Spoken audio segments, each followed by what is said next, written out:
এই গল্পটা এমন একটা দুনিয়া যেখানে ভাগ্য রাজ্য চলে, এখানে কেউ ভাগ্য বিরুদ্ধে যায় না। আমাদের নারায়ের ভয়ে চলে ন। চাংছিং ছিল এমন একটা পুতুলের মতো যে বোকেন মেডিকেল নিয়ে জন্মগ্রহণ করে, আর সবাই ভাবছিল ও তো সহজে হারিয়ে যাবে। চাংছিং শরীরে দুর্বল ছিল, বয়স কম, আর এমন একটা ভবিষ্যৎ যার আগে হেরে গেছে, কিন্তু মানুষ মাথা নত করতে রাজি হয় না। চাংছিং ঠিক তাই করেছিল, সে কাল্টিভেশনের মাধ্যমে নিজের ভাগ্য পাল্টাতে চেয়েছিল। এই গল্পের জয় নয়, হারার মানা হয়। এটি হলো ডিস্ট্রিক্ট নং।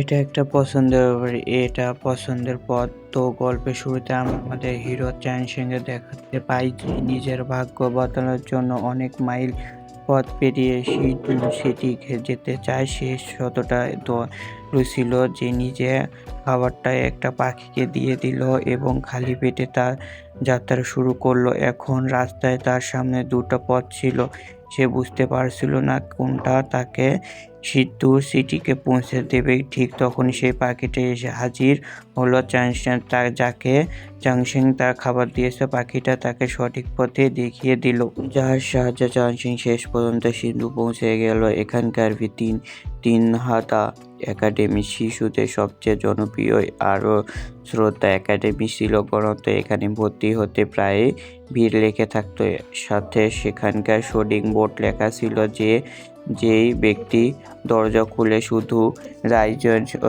একামে দিতে পারছে। তখন একটা লোক তারও ক্ষমা ব্যবহার করে দরজা খুলে চেষ্টা করলো, কিন্তু দরজা ম্যাজিক্যাল শক্তি তাকে উড়িয়ে দিতে ফিরেছিল। যেখানে সবাই ওই লোকে মজা করছিল, ঠিক তখন চাংছিং তাকে মনোবল দিয়ে আরো একবার। সে তো সেই দিন দড়িয়ে খুলতে পারছিল, কিন্তু তখন একটা কাল্টিভেশন তার পালক চেকে করতে করতে তার কাল্টিভেশন লেভেলে বুঝতে শুরু করে।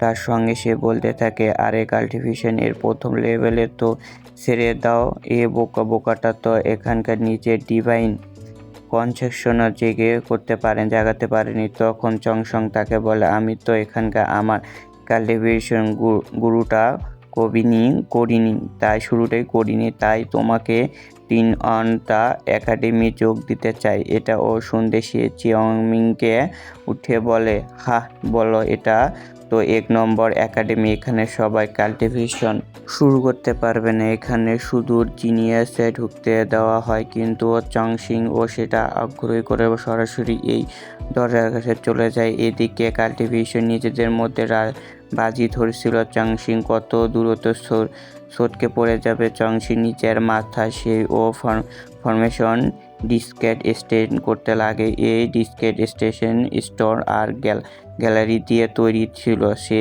সেলফিং স্টোন ডুমেন্ডের যোগ করে, তারপর এর কোর ও স্টেলার লোক ও খুঁজে বের করে। যদি টোর্নো স্টেট শক্তি না থাকে তাহলে এই ডিস্ক গ্যালারিটি চালু করে দেয়, যার ফলে মানুষটা দূরে ছিটকে পড়ে যায়। চাংছিং তখনই বুঝতে পারলো এটা একটা নর্থ উল্ট ফরমেশন, তাই সে নিজে মনের মতো বসে শেষ খুঁজে শুরু করলো। চাং হয়তো আজ পর্যন্ত একবারও কাল্টিভেশন করেনি, কিন্তু জ্ঞানের ব্যাপারে কেউ তার হারাতে পারবে না। সে এখানে কত না ফরমেশন ব্যবহার করে, সেটা ও কঠিন ফরমেশন ভেঙে ফেলেছে দেখে যাতে ও সেখানে ছিল। তাদের মুখ খোলা রইল, কিন্তু দরজা খুলে এক মাস্টার সঙ্গে জনসঙ্গে এক আক্রমণ চালায়। ঠিক তখনই 36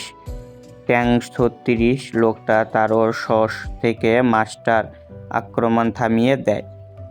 এর মাস্টার নাম দাও, আর এটা ও তিনাদার একাডেমি মনোযোগ ছিল, আর ও এখানে টংস 36 শিল একাডেমি সেশন ও বলার সাউ, তুমি এমন একজন লোকে ঝুঁকিয়ে ফেলছো যেটা একটা কাল্টিভেশন শুরুই করেনি, তোমার তো নিজে কার্যক্রমের লজ্জা হওয়া উচিত। এ সময় তিনওয়ানাত একাডেমি নেওড মাউসকে সেখানে এসে পড়লো আর শাওকে বলল, তোমার রাগ নিয়ন্ত্রণ করতে হবে, বলো তো এখানে এমন কি ঘটেছে যে তুমি কতটা রেগে গেল।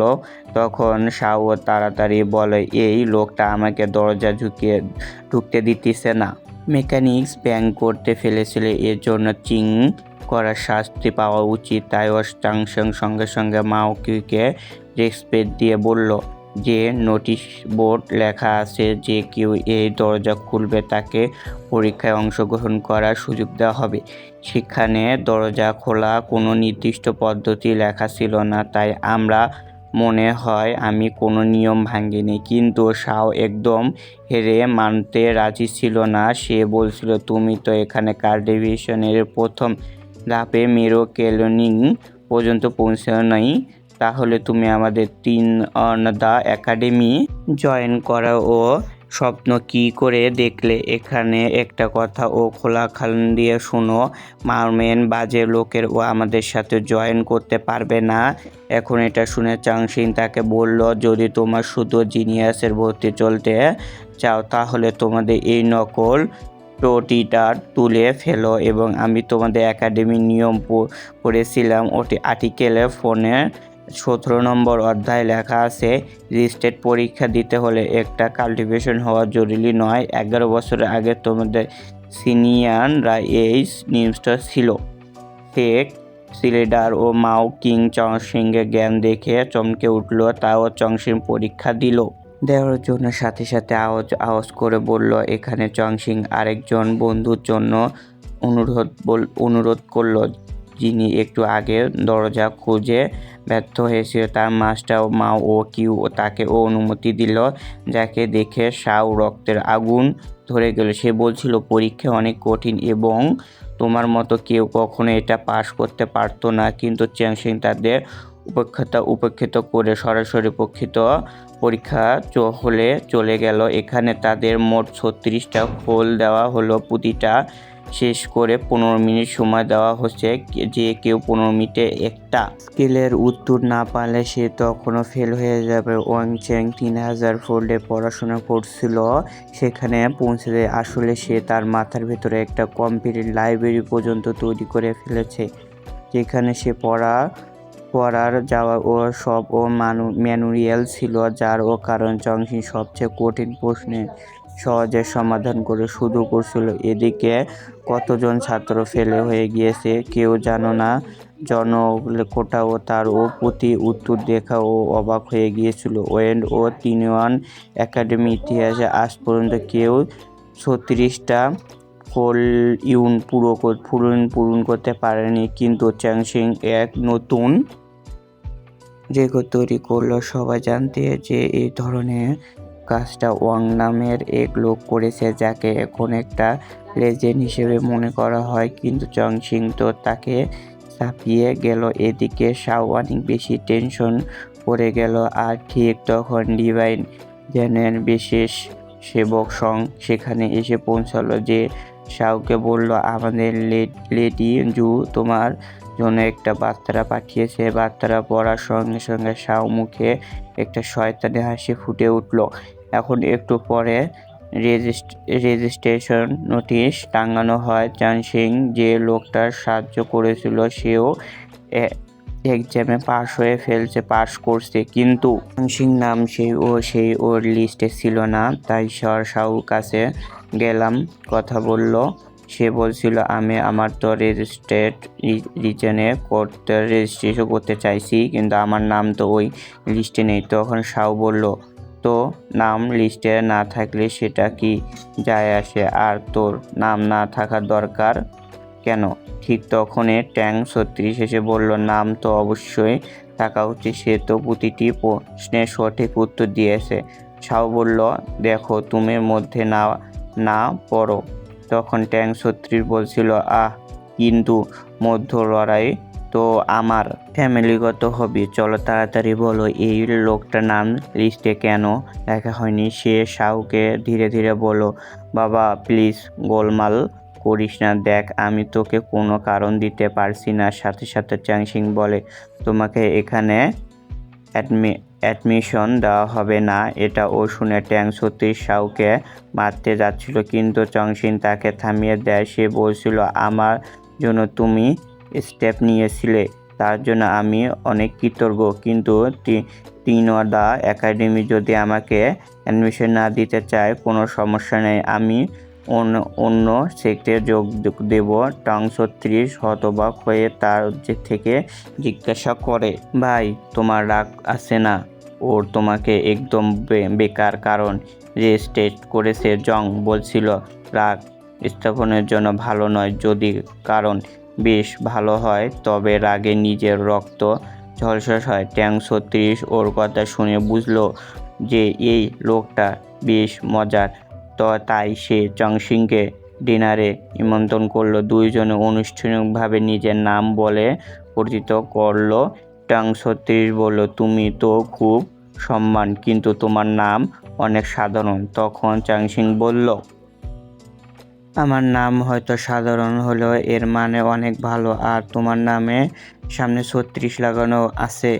তুমি কি তোমার পরিবারের 36 নম্বর ছেলে? এটা শুনে হাসি পেয়ে গেলাম। যে বলল, তাই আমার মায়ের তো এত ছেলের জন্ম দেওয়ার ক্ষমতাই ছিল না। আসলে 36 আমার আজু ক্লান্টের লিডারের র্যাঙ্কিং। 36টা র্যাঙ্কিং বেশ নিচে দিকে, তাই আমি আমার নামের সামনে 36 লিখে দিয়েছি, যে নিজের বরাবর মনে করিয়ে দিতে পারে যে আমার দ্রুত আমার স্যাংশিং অপোনেন্ট করতে হবে। এটা আমার নিজে মোটিভেট করার জন্য একটা উপায়। এখানে চলে চংসিং কেউ আসুক, ক্ল্যান ও লিডার সম্পর্কে কিছু জানতো না, তাই ও এ 36 ওকে বলা লাগতো যে এটা আমাদের গ্র্যান্ড জাউ মডার্ন দেশের তরুণ প্রজন্ম ব্যাংকিং। তুমি যদি বেশি উচ্চ র্যাঙ্কিং ও পাবে, ততই সমাজ জীবন আর্দ্রতা ও পরিষ্কার ও প্রথম স্থানে পাওয়ার সুযোগ বাড়বে। এখন ওরা কথা বলছিল যে ততক্ষণে তাদের খাবার পরিবেশন করা হচ্ছিল। চ্যাংসিং দেখল আবহাওয়া দিকে থেকে এদের মতো একটা ডিশও একদম উপযুক্ত নয়, কিন্তু এখন টং 36 এত ভালোবাসার খাবার অর্ডার করছিল, তাই ও চংসিং খেতে শুরু করলো। ট্যাং 36 তাকে বলে, হয়তো তুমি সেন্ডো থেকে নও। এরপর চংসিং তাদের নিজের গল্পে বলা শুরু করে। সে বলে, আমি চংসিং পর্বতে আমার মাস্টার ও সিনিয়র ভাইয়ের সঙ্গে ওষুধ বানাতাম। চংসিং নাম শুনতে টং বেশ অবাক হয়ে যায়। সে বলে, এই জায়গা গেট যাও এবং মহাদেশের পশ্চিম সীমানা আছে, তুমি তো অনেক দূর থেকে এসেছো এখানে। এরপর সে চংসিংকে তার বাবা মায়ের কথা জিজ্ঞাসা করলে চংসিং তাকে বলে, আমার বাবা মা নেই, আমার মাস্টার আর সিনিয়র ভাই লালন পালন করেছিল। কিনিয়ান মাস্টার বলেছেন যে আমি আমার সিনিয়র ভাইকে একটু বুঝিয়ে পেয়েছিলাম। ওইদিকে অনেক ঠান্ডা ছিল, তাই সিনিয়র ইউনের মায়া মমতার সম্পর্কে গরম লাগছিল। ও আমার নিয়ে যাচ্ছিল, তখন হঠাৎ সেখানে একটা বিশাল সোডিং ড্রাগন এসে পড়ল, কিন্তু সিনিয়র ভাই ও ইউনের আমার সামনে ঢাল হয়ে দাঁড়িয়েছিল। ঠিক তখনই আমার মাস্টার জিনশেন এসে পৌঁছায়। তিনি এতটা শক্তিশালী যে আমি মনে করি যে এই দুনিয়ার কেউ তাকে হারাতে পারবে না। তিনি তার সন্ধ্যার একটা শিলার সোট দিয়ে মারল এবং ব্যবহার করে ড্রাগনের উপর আঘাত করলো এবং আর ড্রাগনের মোষ কেটে ফেললো। অর্থাৎ ড্রাগনে দাঁড়িয়ে তার ড্রাগনের সঙ্গে সঙ্গে সেখান থেকে চলে গেল। সেই দিকে থেকে আমার লালন পালন আমার মাস্টার আর সিনিয়র মিলে পড়েছেন। আমি অনেক দুর্বল ছিলাম, তাই আমার মাস্টার ইচ্ছাকৃতভাবে আমাকে নাম চংসিং রাখছিলেন, যার মানে হলো দীর্ঘজীবী আশীর্বাদ। আমার ভাই ইয়নিং শারীরিকভাবে প্রতিবন্ধী ছিলেন, কিন্তু তার মনের মিষ্টি মানুষ আমি আজও পর্যন্ত দেখিনি। আমার মাস্টার কখনো আমাদেরকে কাল্টিভেশন শেখাননি। তারা আমাদের দুইজনকে 3000 সেশন অনুশীলন করেছেন। যখন আমি সময় নষ্ট করতাম বা ভুল উত্তর দিতাম, তখন মাস্টার আমাকে শাস্তি দিত। এই সাথে আমাদের প্রথম পার্ট শেষ। তোমরা যদি গল্পটা ভালো লাগে তাহলে লাইক সাবস্ক্রাইব করো আর আমার পাশে থাকো।